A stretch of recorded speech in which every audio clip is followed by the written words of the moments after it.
শারজিদ আলম যাই সরাসরি ছাত্রলীগের রাজনীতির সাথে যুক্ত ছিল এবং তিনি ক্যাম্পাসে ছাত্রলীগ সভাপতি সাদ্দাম হোসেনের খুব কাছের ছোট ভাই ছিল। তার রক্তে এখনো ছাত্রলীগ প্রবাহিত, যদিও সে এখনো বিপ্লবী সাজছে, সে বিপ্লবী না। গত 15 বছরে তাদের কোনো অবদান ছিল না। 18 কোটা সংস্কার আন্দোলন থেকে আমরা মাইর খেয়েছি ক্যাম্পাসে। আমরা নির্ঘুম রাত পার করেছি গত 15 বছর। তারা তো 1 মাসের আন্দোলন, 1 মাসেও তারা যখন ডিবি অফিসে গিয়ে মুচলেখা দিয়েছে, তারা যদি সত্যিকার অর্থে বিপ্লবী হতো, তারা মুচলেখা দেয় না। বিপ্লবীরা কখনো হার মানে না, আমরা মুক্তিযোদ্ধা। তো কখনো মুচলেখা দিই নাই। প্রথম প্রথম সে বলেছে যে মুক্তিযুদ্ধে কিছুই না, 71 ভুলে যাব।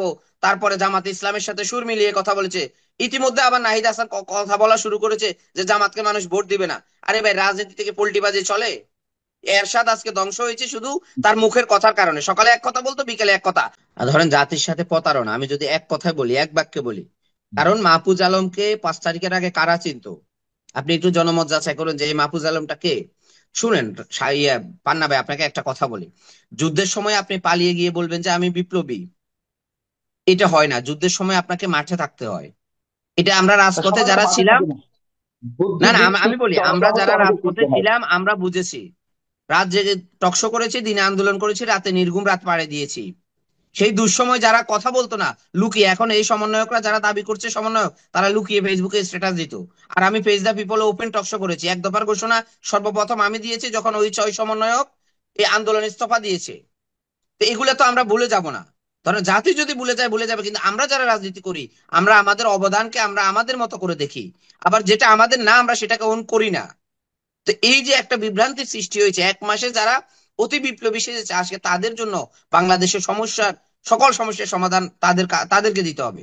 কারণ তারা সর্বপ্রথম বলেছে বিএনপির লোকজনকে সামনে আসতে দেওয়া হবে না। এটা বলে বলে তারা আওয়ামী লীগকে পুনর্বাসন করেছে। সচিবালয় থেকে এখন পর্যন্ত আওয়ামী লীগ যায় নাই, শুধু একটা কারণে, যে বিএনপি জামাত ঢুকে যাবে। আমরা বিএনপি জামাতের জন্য যুদ্ধ করি নাই। এক স্বৈরাচারকে পারিয়ে, মানে বিতাড়িত করে আরেকটা স্বৈরাচারকে জায়গা করে দিব না, এটা বলে তারা আওয়ামী লীগের সাথে নেগোসিয়েশন করেছে। আজকে যে সমন্বয়ক গুলো কান্নাকাটি করতেছে, তাদের সবার ইতিহাস আমাদের কাছে আছে। শুনেন, আমার কান্নাকাটি প্রশ্ন দিয়ে, আমি ওইখানে আবারও বলছি, যে আবেগ ইমোশন দিয়ে খুব বেশি দিন আপনি যেতে পারবেন না। আপনাকে একটা নৈতিক, স্ট্রং একটা নৈতিক ব্যাকগ্রাউন্ড নিয়ে আসতে হবে, এবং এই স্ট্রং একটা আদর্শকে ধারণ করতে হবে। এদের মধ্যে কোনো নিঃসন্দেহে আদর্শ নেই, নিঃসন্দেহে কোনো সম্ভব। নৈতিকতা নেই। সম্ভব আমি তো মাহমুদ আলম সম্পর্কে জানতে চাচ্ছিলাম, যেহেতু আপনারা ভিতর থেকে ভিতরে অনেক খবরাখবর জানেন, পর্দার অন্তরালে কি হয়েছে না হয়েছে। আপনি যেমন বলছেন অনেকেই এখন বিপ্লবী সাজার চেষ্টা করছে। মাহমুদ আলম আসলে তার এতটা আহ, গুরুত্ব কেন রইলো সরকারের কাছে বা ডক্টর মোহাম্মদ ইউনূসের কাছে? না, মাহফুজ আলমের গুরুত্ব সরকারের কাছে থাকতে পারে, আমাদের যারা বিপ্লবী এবং যারা দেশবাসী, তাদের কাছে তার কোনো গুরুত্ব নেই। না, আমার প্রশ্নটা সেখানে যে মাহফুজ আলম কেন সরকারের কাছে গুরুত্বপূর্ণ হয়ে উঠলো বা মাস্টার মাইন্ড হিসেবে ডক্টর মোহাম্মদ ইউনূস পরিচয় করিয়ে দিলেন সারা বিশ্বের সামনে? ডক্টর মোহাম্মদ ইউনূস পরিচয় করিয়ে দিলেন এই জন্যই যে মাহফুজ আলম, আমি নাম বলছি না, এটা শোভনীয় না, যে কোনো একটা, ধরেন সে এজেন্টের ভিত্তিক কাজ করতেছে। মাহফুজ আলম এখন যে কোনো হ্যাঁ, হ্যাঁ। একটা গোয়েন্দা সংস্থার এজেন্ট, আমি যদি বলি, একদম ভুল না বলি। And কোন গোয়েন্দা সংস্থা কি সেটা আপনারা খুঁজে বের করুন। তবে আমি এটা বলতে পারি যে সে এজেন্ট, এবং বাংলাদেশে যারা এজেন্ট হয়ে রাজনীতি করেছে, তারা খুব বেশি দূর যেতে পারে নাই। তারা কখনো গণমানুষের নেতা হতে পারে নাই। গণমানুষের নেতা হতে হলে আপনাকে স্পষ্টবাদী হতে হবে, আপনাকে মানুষের কাছে যেতে হবে, আপনাকে মানুষের পালস বুঝতে হবে। আপনি আয়নাঘরে বসে, এসি রুমে বসে একটা মতামত দিবেন, সেটা জনগণ। মাহফুজ আলম থিওরি দিচ্ছে সেখানে বসে বসে, সে কি ভাই? এই আন্দোলনে, গত সে রাজনীতিতে, বাংলাদেশের রাজনীতিতে এখন পর্যন্ত মাহফুজ আলমের কি ভূমিকা রয়েছে? আমি বলি কোনো ভূমিকাই নাই। এদেরকে ছাত্র থেকে নিয়ে উপদেষ্টাতে নিয়ে ডক্টর মোহাম্মদ ইউনূস হ্যাঁ। জাতির সাথে প্রতারণা করেছে। এটা একটা বেইমানি হয়েছে। এরা যদি রাজনীতি করতো, এখন উপদেষ্টা থেকে পদত্যাগ করে তারা রাজনৈতিক দল করবে, তাহলে আগে থেকে চিন্তা ছিল না? গত 6 মাসে দেশে যখন ভঙ্গুর অবস্থা ছিল, তখন তারা মানুষের কাছে কাছে যেতে পারে না রাজনৈতিক দল নিয়ে। এখন কেন পদত্যাগ করে যেতে হবে? ওই টাকা পয়সা সেভ করার জন্য? টাকা পয়সা কেউ একবার ইনকাম করলে সেভ করতে পারে না, সাগর ভাই, পান্না ভাই। আপনি যদি একবার বিতর্কিত হন, এই যে বন্যার টাকা নিয়ে, আমি কখনোই এই কথাগুলো বলি নাই। বন্যার টাকা নিয়ে সারা বাংলাদেশ থেকে মানুষ এসে টিএসসি তে টাকা দিয়েছে যারা বন্যা কবলিত, তাদেরকে সহযোগিতা করার জন্য। আমি যদি ভুল না বলি, সেই টাকাটা কেন ব্যাংকে রেখে দেওয়া হবে অ্যাকাউন্ট করে, যৌথ অ্যাকাউন্ট করে? এটা জাতির সাথে প্রতারণা না? আপনি মোরালিটিতে কথা বলবেন ভাই। মানুষ দিয়েছে, মানুষ ডুবে মরে যাচ্ছে না খেয়ে, তাদেরকে খাওয়া দেওয়ার জন্য। তারা সেখানে ঢাকা বিশ্ববিদ্যালয় ইজম করে ফেলছে, ঢাকা বিশ্ববিদ্যালয় 1st ইয়ারের ছেলেকে পাঠাচ্ছে ওখানে, সে তো কিছু জানে না। কিন্তু এই আন্দোলনের সমন্বয়কদেরকেও তো পাঠানো হয় না, ঢাকার বাইরের সমন্বয়কদেরকে, তাদেরকেও দেয় না। বলে যে আইডি কার্ড দেখি আপনি কি ঢাকা বিশ্ববিদ্যালয়ের কিনা। তো ভাই দেওয়ার সময় এই কথা বলেন না কেন যে ভাই আপনি কি ঢাকা বিশ্ববিদ্যালয়ের, নাহলে এখানে জমা দিতে পারবেন না। তো এই যে প্রতারণাগুলো কিন্তু তারা করেছে এবং যাতে সেটা ধরে ফেলেছে, এই টাকাগুলো রাখার কথা ছিল না। আহ, সর্বপ্রথম বিতর্কিত সম্রাট হয়েছে তারা এই জায়গায়। সম্রাট সম্রাট আমি একটু মাহফুজ আলম সম্পর্কে আরেকটু জানতে চাই। তিনি যদি বিশেষ কোনো এজেন্সির হয়ে কাজ করেই থাকেন, বা তিনি আসলে কাদের পার্সপেক্টিভ সার্ভ করছেন, আমরা তো মনে করি যে বাইরের বিভিন্ন ধরনের শক্তির খেলা বাংলাদেশে এখনো পর্যন্ত রয়েছে। তাহলে কোন শক্তির হয়ে মাহফুজ সেই বিশেষ এজেন্সির পার্সপেক্টিভ সার্ভ করছেন? বিদেশি আপনার কি মনে শক্তির, হয়? বিদেশি যে কোনো একটা শক্তির, সে জনমানুষের শক্তি না, বাংলাদেশের মানুষের পক্ষ নিয়ে কাজ করছে না, আমি একদম স্পষ্ট ভাষায় বলছি। আপনি দেখবেন এই সরকারের পতনের পরে আপনি মাহফুজ আলমকেও দেখবেন, মানুষ কিভাবে মূল্যায়ন করে, তার কিভাবে ব্যাকগ্রাউন্ডটা বেরিয়ে আসে, সবকিছু দেখবেন আপনি। সুতরাং আমি আবারও বলছি, যদি রাজনীতি করতে হয় জনগণকে নিয়ে করতে হবে, এই মাইন্ডেডটা আগে ছাত্র নেতাদেরকে ঠিক করতে হবে, যারা এখন সমন্বয়ক দাবি করছেন, এই আন্দোলনের মাস্টার মাইন্ড দাবি করছেন।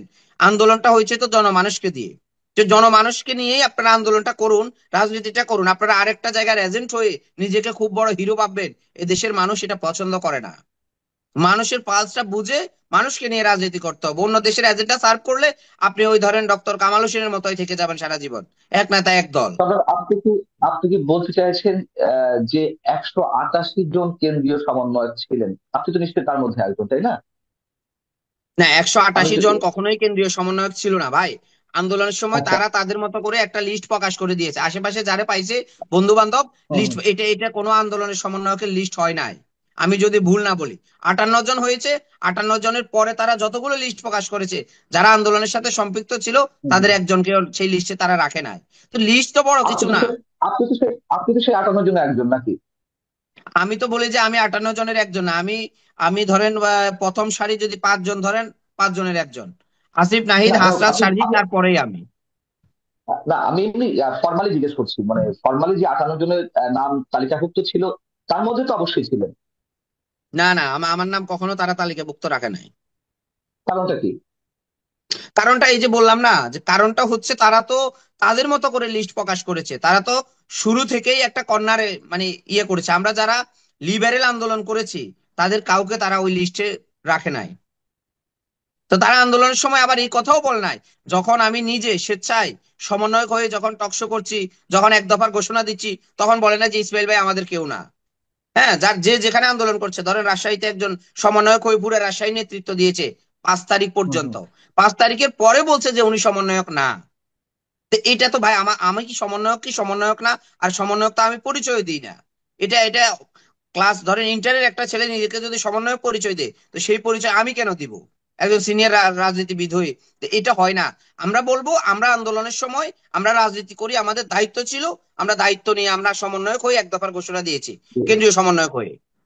কিন্তু তারপরে আমরা সম্রাট, এই সমন্বয়ককে পুঁজি করে, এই সমন্বয়ককে বিক্রি করে রাজনৈতিক দল করব, মানে বিভিন্ন ধরেন ফায়দা হাসিল করব, টেন্ডারবাজি করব, চাঁদাবাজি করব, এটা আমরা করি না, যার জন্য আমরা 5 তারিখের পরে সমন্বয়ক পরিচয় দিই না। সম্রাট, আমরা কি ধরে নিতে পারি যারা আন্দোলনে ছিলেন তাদের অধিকাংশ বর্তমানে যারা নতুন দল করতে যাচ্ছে তাদের সঙ্গে রয়েছে? তাদের সাথে ধরেন আন্দোলনের সময় যারা ছিল তাদের আপনি যদি একদম স্পেসিফিকলি ধরেন 5% আছে, আর 95% এই ব্যানারের সাথে নেই। একদম আপনি ধরে ধরে যাচাই করেন। এখন হ্যাঁ, তারাও নতুন করে অনেক লোক নিয়ে আসতে পারে ছাত্রলীগ থেকে, ওই জায়গা থেকে সে জায়গায় নাম দিতে পারে। আরে ভাই, নাম তো আর রাজনীতি না, নাম তো আর আন্দোলন না।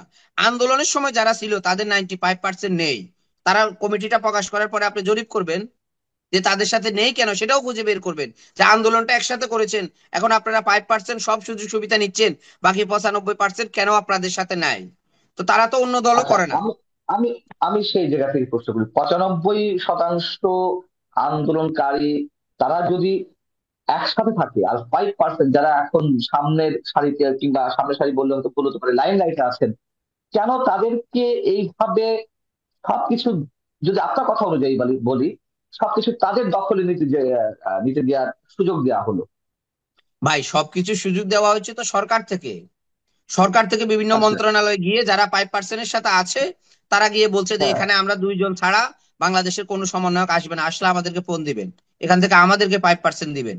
তাদের সাথে তো তাহলে সরকারের সরকারের সাথে একটা পক্ষে সরকারের সাথে তাদের একটা নেগোসিয়েশন হয়েছে, আমি একদম সাফ কথাই বলি। হ্যাঁ, কি ধরনের সরকারের সাথে নেগোসিয়েশন? নেগোসিয়েশনের ভিত্তিতে এই 5% সারা দেশের সরকারি সুযোগ সুবিধা ভোগ করছে, যার কারণে অরিজিনাল সমন্বয়ক যারা, তারা এখন আর কোথাও যায় না, তারা রাজনীতিও করতে চায় না, তারা কোনো টেন্ডারবাজিও করতে চায় না। সরকারের সাথে নেগোসিয়েশনটা কেমন হয়েছে? সরকারের সাথে নেগোসিয়েশন হয়েছে, তারা সরকারের সব সুযোগ সুবিধা নিবে, সরকারকে বলবে যে আপনি এটাকে চেঞ্জ করেন, এটাকে চেঞ্জ করবে, বাকি 95% যদি বলে আপনি এটাকে রাখেন, না, রাখবে না। সরকার সরকার কেন কনভিন্স তাদের তাদের দ্বারা? সরকারের তো একটা কিংস পার্টি দরকার ভাই, সুবিধাবাদী গ্রুপ দরকার, সরকার সেটা পেয়েছে। কারণ সরকার তো বিপ্লবীদেরকে নিলেই সরকার চালাতে পারবে না। সরকার যে আজকে স্বৈরাচারের দোসরদেরকে নিয়ে আছে, যদি 95% বিপ্লবীদেরকে সাথে থাকতো সরকারের, সরকার তো স্বৈরাচারের দোসর নিয়ে চলতে পারতো না, উপদেষ্টা পরিষদ ফারুকির মতো লোক দিয়ে গঠন করতে পারতো না। তো এই জিনিসগুলো রক্তের সাথে কারা বেইমানি করে? যারা ভিন্ন আদর্শ ধারণ করে, যারা অরিজিনাল রাজপথের সৈনিক, গণতন্ত্রের সৈনিক, তারা কখনো রাজপথের সাথে বেইমানি করে না। এটা আপনি ইতিহাস থেকে দেখতে পারেন। আজকে যারা আছে প্রধান প্রধান জায়গায়, তাদের অতীত ব্যাকগ্রাউন্ড আপনি একটু ঘেটে দেখবেন, তারা আগে কি ছিল, গত 15 বছরে তাদের কি অবদান ছিল। তো সেটাকে তো আপনি ভুলে গেলে চলবে না ভাই। এখন সাদ্দাম হোসেন যদি এসে বৈষম্য বিরোধী ছাত্র আন্দোলনে যোগ দেয়, আপনি যদি বলেন সে আগে ছাত্রলীগ করছে, এখন ভাই সে বৈষম্য বিরোধী নেতা, তাহলে কি হবে? আপনিই বলুন। তো সেটা কি জাতি মেনে নিবে? তো এই হচ্ছে অবস্থা, বর্তমান বাংলাদেশের এই অবস্থা। জাতীয় নাগরিক কমিটি যাকে তাকে ধরে এনে বলেন যে বিপ্লবী, আরে ভাই তাকে তো মানুষ চিনেই না। আপনি কমিটিতে নাম দিয়েছেন বিদায় তাকে চিনে, তার আগে তো কেউ তাকে চিনতো না। তো এই ধরনের জাতির সাথে মশকরা ছেড়ে দিতে হবে।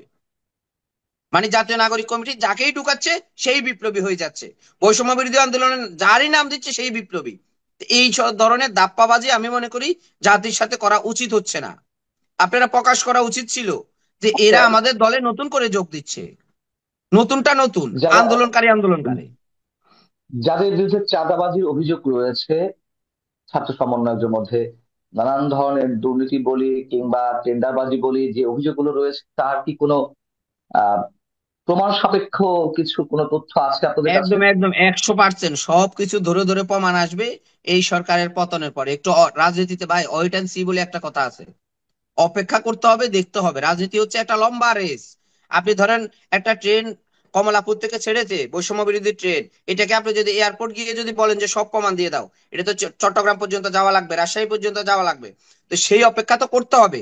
নির্বাচনের সময় মানুষ মূল্যায়ন করবে, নতুন রাজনৈতিক দল করে মানুষের কাছে যান, যাদের কাছ থেকে টাকা নিয়েছেন, যাদেরকে, এই যে এখন তারা জব, আমি নাম বলছি না, আমাদের গুরুত্বপূর্ণ একজন সমন্বয়ক এবং উপদেষ্টা, আমি নামও বলছি না তার, সে একটা জায়গায় বিমানবন্দরে কিছু লোক নিবে, সেখানে 5 লক্ষ টাকা করে যে যে কারো কাছে চাইছে যে ভাই এই টাকা দিলে চাকরি হবে, নাহলে চাকরি হবে না। তো এই জিনিসগুলো, এর কোনো প্রমাণ আছে? এর কোনো না এভিডেন্স আমি, আছে আপনাদের ভাই কাছে? শুনেন, আমি আপনাকে বলি রাজনীতিতে প্রমাণ বলে কোনো কিছু নাই, আবার প্রমাণ দিলে অনেক কিছু। তো প্রমাণ দিতে হবে কেন? আমি আপনারা আপনারা আমরা যাচাই তো করেন না।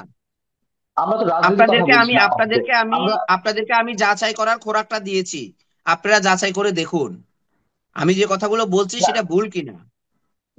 না, আপনি দায়িত্ব নিয়ে এই চ্যালেঞ্জটি গ্রহণ করবেন কিনা? আমরা তো আসলে এই মুহূর্তে রাজনীতি নিয়ে কথা বলছি না, এই মুহূর্তে দুর্নীতি নিয়ে কথা বলছি। যাদের বিরুদ্ধে চাঁদাবাজি বা টেন্ডারবাজি অভিযোগ রয়েছে তা সেই প্রসঙ্গে না কথা আমি বলছি আমি দেশের স্বার্থে। আমি আমি দায়িত্ব নিয়ে বলবো না, তবে আপনারা সাংবাদিকতা করেন, আমি আপনাদেরকে আপনাদের চিন্তার খোরাক দিয়েছি, আপনাদের এই ধরেন ডাটা কালেকশন করার একটা খোরাক দিয়েছি যে এটা হচ্ছে। এখন আমি আমি দায়িত্ব নিয়ে বলবো না সম্রাট, যে উনি করছে। সম্রাট, এখন যে রাজনৈতিক দলটি গঠন হতে যাচ্ছে ছাত্রদের মধ্যে থেকে, বা যাকে আমরা কিংস পার্টি হিসেবে উল্লেখ করার চেষ্টা করছি অনেকেই, আর তারা যে যে বহুজা বিভক্তির মধ্যে চলে গেল। আমরা দেখলাম যে আব্দুল কাদের এবং বাকের মজুমদার বেরিয়ে নতুন একটি ছাত্র সংগঠন তৈরি করলো। হয়তো এরকম আশঙ্কা আরো অনেক দিক থেকে রয়েছে, আরো ভাঙন হয়তো আসবে। কেন এই ভাঙন গুলো, কেন তারা আহ নিজেরা এক থাকতে পারছে না, আদর্শ নাই। যারা আছে আমার কথা থেকে? এক নম্বরে হচ্ছে আদর্শ নেই, যার জন্য তারা এক থাকতে পারছে না। দুই নাম্বারই হুম, হচ্ছে এদের মতো অনেক সুবিধাবাদী সুবিধাবাদী লোক কখনো একসাথে চলতে পারে না। এটা হচ্ছে 2 নাম্বার পয়েন্ট। 3 নাম্বার পয়েন্ট হচ্ছে তাদের মধ্যে কোনো মানে মতাদর্শের মিল নেই, তারা বিভিন্ন বিভিন্ন মতাদর্শ থেকে এসে একসাথে হয়েছে। হুম। এই 3টা কারণে, সুতরাং তাদেরকে একটা আদর্শ ধারণ করতে হবে আপনাকে। তো সে আদর্শ তো সবাই ধারণ করবে না, এখানে বিভিন্ন মতাদর্শের লোকজন ভাই।